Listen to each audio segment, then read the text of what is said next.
Angels Care Home Health, serving Hayes and the surrounding areas, is a Medicare-certified home health agency providing quality skilled nursing and restorative therapy services to patients in their homes. They're polite. I mean, they just take the time for you. Angels Care is there to help 24 hours a day, and all services are covered 100% by Medicare for patients who are eligible. I like the Angels for what they've done for me. Angels Care Home Health. We serve patients. Eagle Community Television presents Community Connection with your host, Mike Cooper.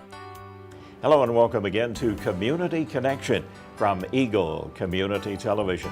Thanks for watching, and thanks as always to the producer of our series, Jeff Durald.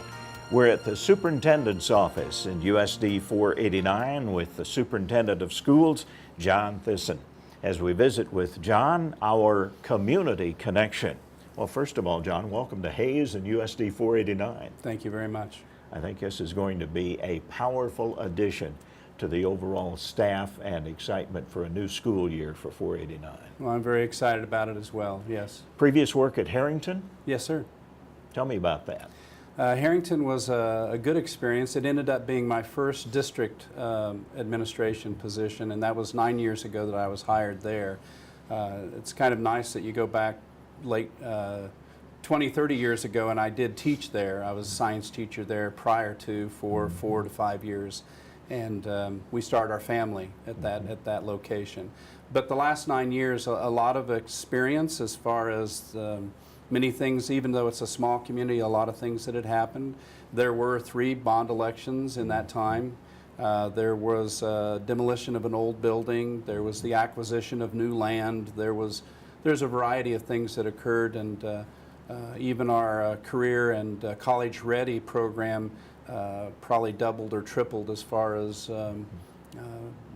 what we're offering for the students at the high school. So I was very, very pleased. There was another item as far as having community service. The board there ended up identifying community service as very important, and added that to graduation requirement, that they have to have so many hours of community service or else they're not going to graduate. So I'm very happy with the number of things that was accomplished there during that time. Science teacher, 7th and 8th grade, and also boys and girls basketball, track coach at Harrington. So you've been in the trenches, haven't you? That was the really fun time, that's right. Tell me about the transition here. Your wife, Kelly, Fort Hays State grad, yes. So she'll be coming home. Yes, that's right. She is also a PE teacher. Right now you're doing that kind of distance situation because of the... Yeah, very unpleasant. We're close, you know, we're best friends. We end up relying upon each other. So this year we recognized it was late in the hire. You know, I was hired in late May, so trying to find a position for her even in the surrounding districts, you know, anywhere around here, it just didn't happen. But we decided that we'll use the time to sell the house that's in Harrington, and she'll continue to work where she is because she loves teaching, and we'll end up using this next 9 months, 10 months to get both of those finalized, of the house sold and her finding a position out here, and then we can get out of the rental that we have here in town and buy a place here at Hayes as well. So. Well, speaking of involvement, you were also on a YMCA board, Boy Scout leader, Boy Scout pack leader, local chamber. So you were community involved even back then. Well, yes. The pack leader was in McPherson. Chamber involvement was Harrington, which again, I don't know how you can be district level administration and not be involved with the chamber, the city. There's a great connection, and if there isn't, well, I think there's a problem. There really needs to be a connection with all of those organizations. So. You've kind of been in the job now, getting started in the job, John, since about July, I believe. Yes. As you've been able to observe here in the early days, some of the strengths that you've seen for USD 489, what have you found? Sure. The strength that I ended up believing in the first place, because I applied for this job 3 years ago. Okay, so I was interested in it 3 years ago. And when it didn't come to pass because there was an interim that was hired, then I thought, well, an interim means that I can try for it in another year. Well, that didn't happen. And then I was just really excited. Even though it was late, I was excited to try again, this year. But the strengths from working in Great Bend and working in McPherson is I always thought that it was a very community that was proud, that ended up being strong as far as community, and so that was my belief in it. Being here in the last 5 weeks, I would end up saying that it's a very unique community from the standpoint of having a very small town. Everybody knows each other. Everybody cares for one another. Atmosphere in a town that's really a bit bigger. I thought McPherson was a fair-sized community compared to places that I've lived. But when you look at numbers, it's half the size of Hayes. And so really I've been very impressed with the people as much as anything. Very helpful, very welcoming. That part's been very good. And there is that draw to Hayes as well as far as the economic aspect.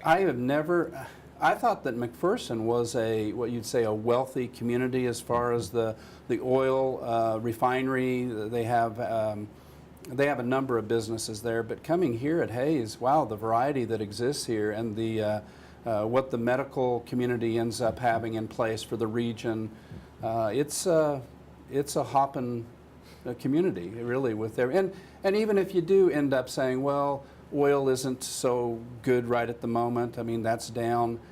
Even so, you've still got to say that it's a very busy community. There's a lot that it does draw. Speaking of community involvement, John, I know you spent some time at the Ellis County Fair visiting with patrons.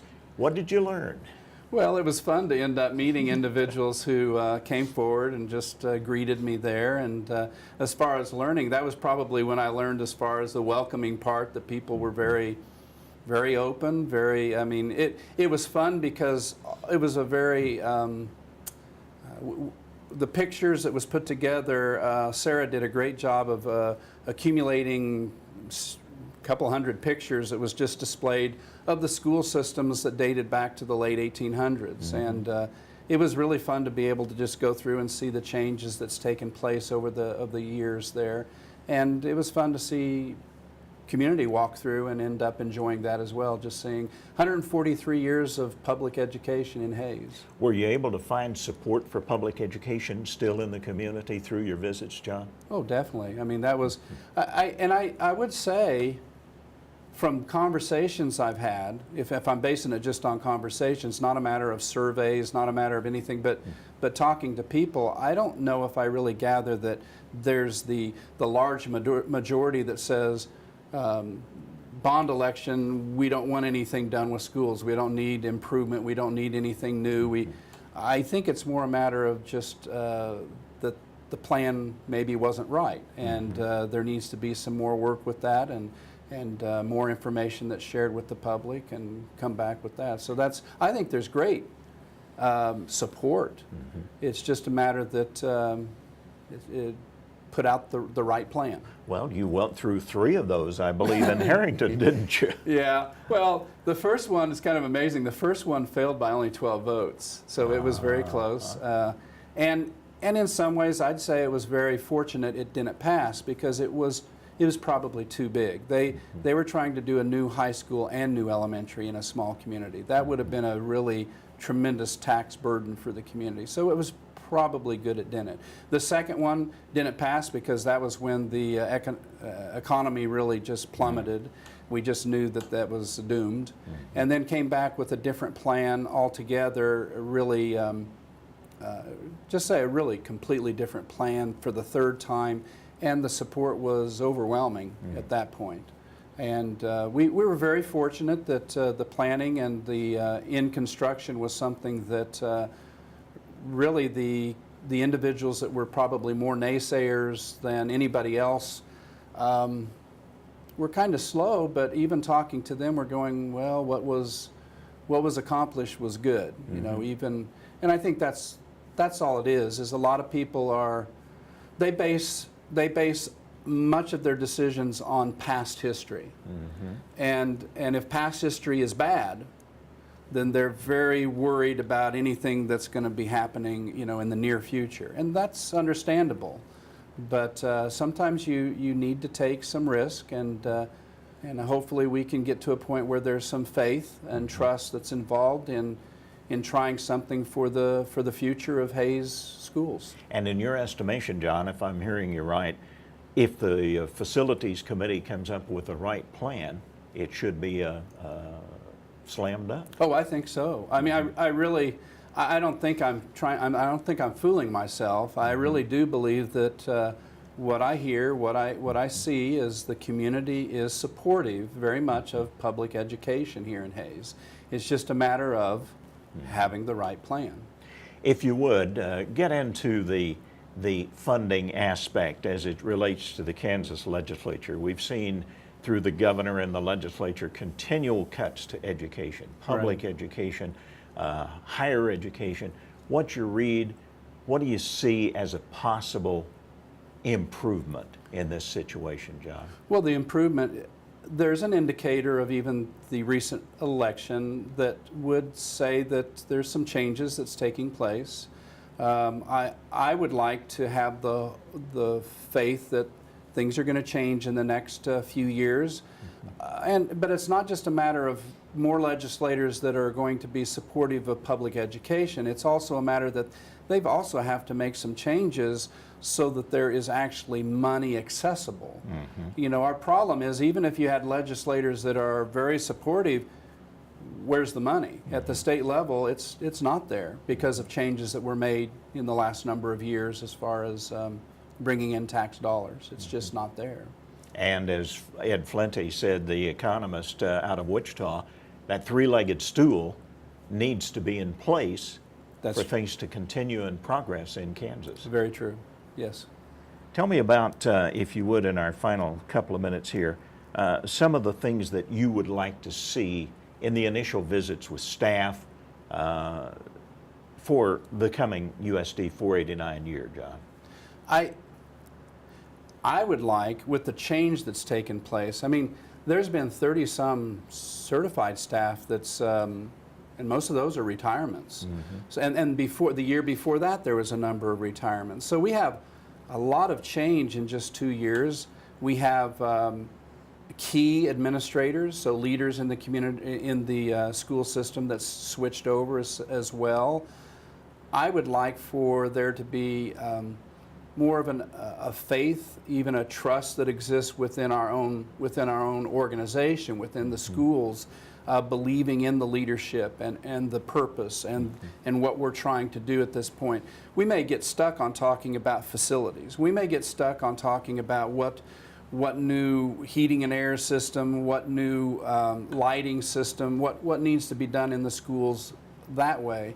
But there's so much more that needs to be addressed, talked on, looking into the near future of 5 years, 10 years from now, and trying to make sure that the education that we're organizing is not looking at right now or the way it was done 5 years ago, but really doing our best to be those visionaries of trying to set things in place that our children, when they graduate from high school, truly have the best opportunity to get a good post-secondary education or a job. To end up believing that they have to go to a 4-year university, I think even our new commissioner, education commissioner, is really pressing that too. That shouldn't be what we're about at this point. It should be a matter that we're looking at all children and saying, okay, this child really would be best of having an 18-month program, and they are going to be a great electrician with that amount of work, or plumber, or diesel mechanic.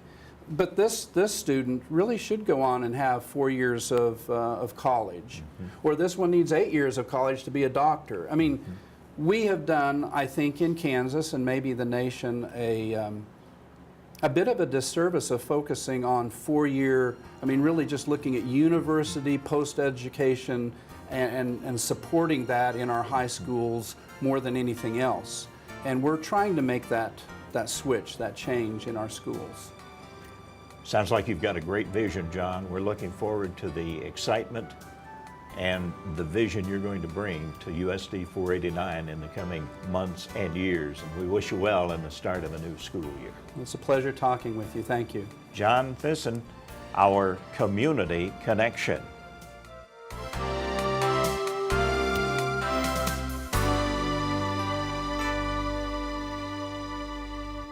Angels Care Home Health, serving Hayes and the surrounding areas, is a Medicare-certified home health agency providing quality skilled nursing and restorative therapy services to patients in their homes. And the Angel Care nurse comes to see me once a week. Angels Care is there to help 24 hours a day, and all services are covered 100% by Medicare for patients who are eligible. Angel Care has helped to stay home. Angels Care Home Health. We serve patients.